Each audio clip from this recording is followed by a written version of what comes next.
आप लोगों को मैं अपने YouTube चैनल मलिक टेक्नोलॉजी में स्वागत करता हूं। और अभी तक के तकरीबन हमने 8-10 टॉपिक पे जो है ये वीडियो बनाया है और YouTube पे डाला है, आप लोग शायद देख भी रहे हैं। सारे टॉपिक्स हमारे जो हैं वो टेक्निकल इशूज़ को लेकर के हैं, जो इंडस्ट्रीज़ की जो प्रॉब्लम है, जो बडिंग एंटरप्रेन्योर्स होते हैं उनको काफ़ी दिक्कत होती है। जो इंडस्ट्रीज़ काफ़ी दिनों से रन कर रही हैं उनमें तो कोई दिक्कत नहीं, उनके अपने साइंटिस्ट होते हैं, केमिस्ट होते हैं। लेकिन जो स्मॉल स्केल या इवन जो है हम कॉटेज इंडस्ट्रीज़ की बात करें उसमें बहुत प्रॉब्लम आती है। एक नए एंटरप्रेन्योर को उसको ये नहीं पता चलता है कि हम कौन सा रॉ मटेरियल डालें, कितनी क्वांटिटी में डालें, कौन सा हम किस प्रोडक्ट के लिए प्रिजर्वेटिव यूज़ करें। ख़ास तौर से ये बड़ा कन्फ्यूज़न रहता है। और अगर हमने सेलेक्ट कर लिया कोई प्रिजर्वेटिव तो उसकी कितनी क्वांटिटी हम ऐड करें, वो सारी चीज़ें पता नहीं होती हैं शुरू में। तो मैं आज जो है इस अपने प्रोग्राम में प्रिजर्वेटिव के बारे में चर्चा करेंगे। प्रिजर्वेटिव क्यों डाला जाता है, कि क्या ज़रूरत है प्रिजर्वेटिव डालने की। जब कोई प्रोडक्ट हम बनाते हैं तो ज़्यादातर प्रोडक्ट में पानी की क्वांटिटी होती है, वाटर होते हैं। और जब किसी भी प्रोडक्ट में वाटर हैं तो जाहिर बात है वो उसमें बैक्टीरियल एंड फंगल ग्रोथ हो सकती है। तो बैक्टीरिया और फंगल ग्रोथ को ना हो, इनको चेक करने के लिए हमें तरह तरह के प्रिजर्वेटिव डालने पड़ते हैं। अब बैक्टीरिया भी कई तरह के होते हैं, जैसे ग्राम पॉजिटिव है, ग्राम निगेटिव है। तो हमको इन सारे बैक्टीरिया को किल करने के लिए कोई एक प्रिजर्वेटिव नहीं काम करता है। तो हमें एक कॉम्बिनेशन बना करके चलना पड़ता है। एटलीस्ट 2 प्रिजर्वेटिव, मिनिमम 2 प्रिजर्वेटिव हम डालेंगे तो ये सारे जो है बैक्टीरिया और वो फंगस जो है वो कवर हो सकते हैं। सिंगल प्रिजर्वेटिव से नहीं काम चलता है। अब मैंने बहुत जगह देखा कि क्या होता है, एक बहुत ही कॉमन प्रिजर्वेटिव है सोडियम बेंजोएट। जनरली लोग क्या करते हैं, जब कोई, इवन हमने शैम्पू बनाने वाले को भी देखा है कि वो सोडियम बेंजोएट डाल देते हैं।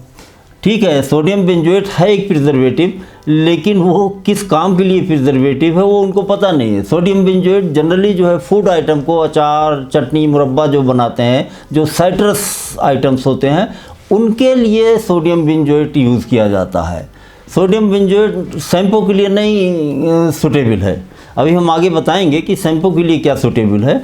लेकिन यहाँ एक चीज़ क्लियर कर लीजिए कि फूड आइटम के लिए प्रिजर्वेटिव अलग होते हैं, दूसरे जो सर्फेक्टेंट्स के लिए, कॉस्मेटिक्स के लिए प्रिजर्वेटिव अलग होते हैं। ऐसा नहीं है कि वो सोडियम बेंजोएट को आप हर जगह डाल दीजिए और सब चीज़ों को प्रिजर्व करता रहेगा। नहीं, वो साइट्रस चीज़ों के लिए काफ़ी इफ़ेक्टिव होता है।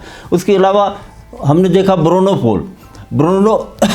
ब्रोनोपोल भी लोग जो है ज़्यादातर इस्तेमाल करते हैं। और सिंगल एक ब्रोनोपोल इस्तेमाल करने से काम नहीं बनेगा। ब्रोनोपोल के साथ साथ आपको कोई और अलग से प्रिजर्वेटिव डालना होगा, चाहे वो पैराबेन डाल दीजिए या और कोई प्रिजर्वेटिव डालिए। सिंगल प्रिजर्वेटिव उतना इफेक्टिव नहीं होता है जितना कि एक कम्बिनेशन ऑफ द प्रिजर्वेटिव होता है। मानता हूँ ब्रोनोपोल भी जो है एक अच्छा प्रिजर्वेटिव है। ड्राई प्रोडक्ट है, कोई चीज़ एकदम से ड्राई है, फ्री फ्रॉम द मॉइस्चर, तो आप उसमें कोई प्रिजर्वेटिव ना डालें तो काम चल जाता है। अब एक चीज़ देखा और गया है कि ये जो प्रिजर्वेटिव है इसका सिलेक्शन जो है ठीक से नहीं करते हैं। कुछ लोग तो कोई एंटीबैक्टीरियल डाल देते हैं और ये सोच करके कि ये एंटीबैक्टीरियल हमने डाल दिया है तो बैक्टीरिया वो किल कर देगा। ठीक है, एंटीबैक्टीरियल जो है बैक्टीरिया किल करता है, लेकिन जो प्रिजर्वेटिव होती हैं उनका वो बैक्टीरियोस्टैटिक हैं। बैक्टीरियोस्टैटिक का मतलब ये होता है कि वो बैक्टीरिया उसमें फर्दर ग्रोथ ना हो, उसमें फिर फर्दर बैक्टीरिया या फंगस उसमें पैदा ना हो। तो प्रिजर्वेटिव जो होते हैं वो बैक्टीरियोस्टैटिक्स होते हैं। अभी हमने बताया है कि बैक्टीरियोस्टैटिक और एंटीबैक्टीरियल में क्या फ़र्क है। तो इन सब चीज़ों को एक एंटरप्रेन्योर को ध्यान में रखना बेहद ज़रूरी होता है। अब हम आगे आपको बताना चाहेंगे कि जैसे मैंने बताया कि सोडियम बेंजोएट जो है वो फूड आइटम्स के लिए हैं और अब सवाल ये पैदा होता है कि shampoo, face wash, shower gel, यानी जो सर्फेक्टेंट बेस्ड प्रोडक्ट्स होते हैं, बहुत सारे प्रोडक्ट्स हैं, इनमें जो है डिटर्जेंट भी हैं, उसमें बहुत ज़्यादा सर्फेक्टेंट यूज़ होता है। तो इसमें क्या चीज़ जो है, कौन सा प्रिजर्वेटिव डालना चाहिए? तो जितने सर्फेक्टेंट बेस्ड प्रोडक्ट हैं उसमें मिथाइल क्लोरो आइसोथायोजोलिनोन और मिथाइल आइसोथायोजोलिनोन, इनके कॉम्बिनेशन का प्रिजर्वेटिव डालना बेहद अच्छा होता है। कुछ प्रिजर्वेटिव ऐसे हैं कि जिनको सब प्रोडक्ट में डाल सकते हैं, चाहे वो क्रीम हो, लोशन हो। वो प्रोडक्ट हैं फिनॉक्सीइथेनॉल है, ट्राइथिलीन ग्लाइकॉल है, जिसको इसका गार्ड पीईजी भी कहते हैं, या फिनाइल इथाइल अल्कोहल है, कैप्रोलाइल ग्लाइकॉल है। ये जो है कॉमन प्रिजर्वेटिव हैं, इनको आप कहीं भी इस्तेमाल कर सकते हैं। लेकिन सर्फेक्टेंट बेस्ड प्रिजर्वेटिव जो मैंने बताया, मिथाइल क्लोरो आइसोथायोजोलिनोन एंड मिथाइल आइसोथायोजोलिनोन, ये जो है सर्फेक्टेंट बेस्ड प्रोडक्ट के लिए रिकमेंडेड हैं। हम ये डिस्कस करेंगे कि जो जनरली हेयर ऑयल्स बनाते हैं उसमें पानी नहीं होता है। अभी हमने बताया कि जहाँ वाटर होते हैं उसमें जो है प्रिजर्वेटिव डालना ज़रूरी होता है, लेकिन ऑयल है, सपोज़ कर लीजिए कोई हेयर ऑयल बना रहे हैं, वहाँ पानी नहीं है, तो वहाँ पर जो है वो ऑयल्स का ब्रेकडाउन ना हो। वो ऑयल्स जो होते हैं वो कुछ दिनों के बाद उसमें जो है डिग्रेडेशन होता है। यूँ समझ लिए कि अगर हम केमिकल के फॉर्म में बताएंगे तो ऑक्सीडेशन होता है। जब ऑयल ऑक्सीडाइज हो जाते हैं तो बड़ी फाउल स्मेल आने लगती है। तो ऑक्सीडेशन को रोकने के लिए एंटीऑक्सीडेंट डाले जाते हैं, जैसे BHA है, ब्यूटाइलेटेड हाइड्रोक्सी एनिसॉल है, BHT है, ब्यूटाइलेटेड हाइड्रोक्सी टॉल्यूइन है, टोकोफिराल है, जिसको विटामिन ई कहते हैं। ये एंटीऑक्सीडेंट्स हैं। ये एंटीऑक्सीडेंट जो है उस ऑयल में, हेयर ऑयल हो या जो इस टाइप के और भी प्रोडक्ट हैं जो ऑयल बेस्ड प्रोडक्ट हैं, उनमें डाला जाता है ताकि उस प्रोडक्ट का डिग्रेडेशन ना हो, ऑक्सीडेशन ना हो। ऑक्सीडेशन होने से उसमें फाउल स्मेल आने लगती है। अभी हमने आपको बताया कि एंटीऑक्सीडेंट जो है डालना ऑयल में ज़रूरी होता है, लेकिन कुछ ऑयल ऐसे भी हैं जिसमें कुछ भी डालना ज़रूरी नहीं है, कोई प्रिजर्वेटिव नहीं, कोई एंटीऑक्सीडेंट है। वो इसेंशियल ऑयल हैं। ये पेड़ पौधों से डिस्टिल करके निकाला जाता है। इसेंशियल ऑयल जो है उसमें आपको किसी तरह से कोई प्रिजर्वेटिव या एंटीऑक्सीडेंट ना डालिए तो वो सही रहते हैं। एक सही प्रिजर्वेटिव सेलेक्ट कर पाना जो है ये एक टीडियस काम है और इसको बड़ी सावधानी से करना चाहिए। ये नहीं कि जो किताब में लिखा है या जो बाज़ार में आप गए और उन्होंने ये रिकमेंड कर दिया कि आप ये मिथाइल पैराबेन लेके चले जाइए या इथाइल पैराबेन ले जाइए या प्रोपाइल पैराबेन ले जाइए।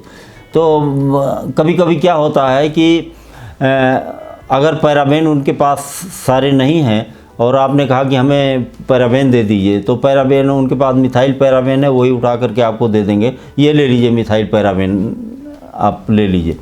लेकिन यहाँ ये बात जानना बेहद ज़रूरी होता है कि मिथाइल, इथाइल और प्रोपाइल पैराबेन, इन तीनों की क्या इफ़िशियंसी है। तो सबसे ज़्यादा इफ़िशियंट जो होता है वो प्रोपाइल पैराबेन है, फिर इथाइल पैराबेन है और फिर मिथाइल पैराबेन सबसे कम इफ़िशियंट प्रिजर्वेटिव है। एक चीज़ और मैंने देखा है कि प्रिजर्वेटिव जो होते हैं ये वाटर बेस्ड भी होते हैं और ऑयल बेस्ड भी होते हैं, यानी ऑयल सॉल्युबल भी हैं और वाटर सॉल्युबल भी हैं। ये प्रिजर्वेटिव जो है आपके पैराबेन्स जो होते हैं ये वाटर सॉल्युबल भी होते हैं और ऑयल सॉल्युबल भी होते हैं। ये बात अक्सर लोगों को पता नहीं होती और बाज़ार में जब ख़रीदने जाते हैं कि हमको पैराबेन दे दीजिए, मिथाइल पैराबेन दे दीजिए, इथाइल पैराबेन दे दीजिए, तो उनको पता चला कि इनको शैम्पू में डालना है तो उनको दे देते हैं ऑयल सॉल्युबल। अब वो जब लेके आते हैं तो वो पानी में घुलता ही नहीं है, तैरता रहता है। फिर उनको परेशानी होती है कि साहब ये तो हम ले करके आए थे और ये पानी में घुल नहीं रहा है। मुझसे अक्सर लोग, कई बार लोगों ने पूछा कि मैं पैराबेन जो है ले करके आया था लेकिन वो पानी में घुला नहीं। तो फिर मैं उनसे कहता हूँ कि भाई वो आपने ऑयल सॉल्युबल लाए होंगे, आप इसका सोडियम साल्ट ले करके आइए, वो पानी में सॉल्युबल होगा। ये जानकारी प्रिजर्वेटिव के बारे में आज मैंने आपको दिया है और शायद ये प्रोग्राम आपको अच्छा लगा होगा। अगर ये प्रोग्राम अच्छा लगता है और आप ये समझते हैं कि इस प्रोग्राम को, इस तरह के हमारे प्रोग्राम को आप अटेंड करें, तो हमारे यूट्यूब चैनल को मलिक्स टेक्नोलॉजीज़ को आप सब्सक्राइब कर लें। तो ये जो भी हम वीडियो बनाएंगे वो आप तक पहुंचता रहेगा। और अपने दूसरे दोस्तों को भी बताइए, हो सकता है आपसे ज़्यादा जो है आपके किसी दोस्त को इन सब चीज़ों की ज़रूरत हो, तो वो काफ़ी अच्छा होगा। इस प्रोग्राम को देखने के लिए आपने अपना वक्त दिया, अपना समय दिया, इसके लिए मैं आपका बहुत बहुत धन्यवाद अदा करता हूँ। धन्यवाद।